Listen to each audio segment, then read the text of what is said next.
नहमदहु सल्ली अला रसूलिल करीम। अम्मा बाद फौज़ु बिल्लाहि मिनश शैतानिर रजीम। बिस्मिल्लाहिर रहमानिर रहीम। सबसे पहले हमने बारी ताला जिसकी कुदरत की अपना झलक इस जहां का नगबूर, उसके बाद दरूद पाक उस आका की बारगाह में जो बेकसों का मददगार है, बेसहारों का सहारा है, बेचारों का चारा है, जो हुसैन का नाना है, रब का हबीब है और अली का वीर है। अस्सलाम वालेकुम या रसूल अल्लाह। से दरूद पाक की आवाज आनी चाहिए, दरूद पाक की सदा बुलंद होनी चाहिए। अस्सलाम अलैकुम या रसूल अल्लाह व सल्लम अलैका या हबीब अल्लाह। अस्सलाम वालेकुम या रसूल अल्लाह व सल्लम अलैका या हबीब अल्लाह। हमारे किबला आशा पीर सैयद इजाज हुसैन शाह साहब फरमाया करते हैं,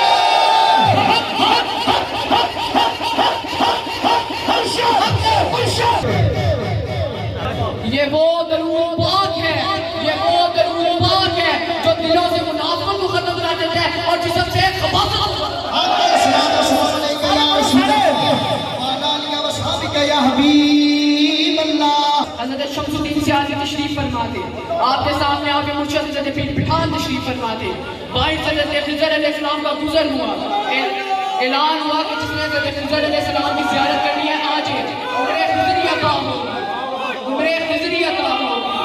हज़रत पीर सब चले गए, हज़रत शमसुद्दीन सियासी तशरीफ फरमा रहे। हज़रत पीर पठान ने पूछा, शमसुद्दीन सब गए, तू क्यों नहीं गया? हज़रत शमसुद्दीन ने फरमाया, मैंने अपने मुर्शिद के साथ किसी की ज़ियारत नहीं करनी क्योंकि मेरा खिज़र अलैहिस्सलाम मेरे सामने बैठा है।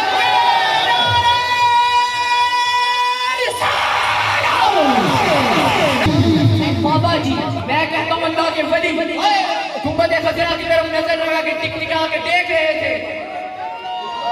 ड्यूटी पर मौजूद बंदा आया और बाबा जी को बोला, बाबा जी काबा हुआ, काबा इधर है। बाबा जी अपने इश्क में गुंबद खजरा को देखी जा रहे हैं। उसने फिर बोला, बाबा जी काबा हुआ, काबा इधर है। फिर उसने बाबा जी के घुटनों से पकड़ा और काबे की तरफ रुख कर दिया। बाबा जी फिर मुड़े और गुंबद खजरा को देखने लगे। दूसरी बार जब उसने बाबा जी के घुटनों से पकड़ के मोड़ा तो बाबा जी फरमाने लगे, भेड़िया जिसम मोड़िया दिल मोड़ के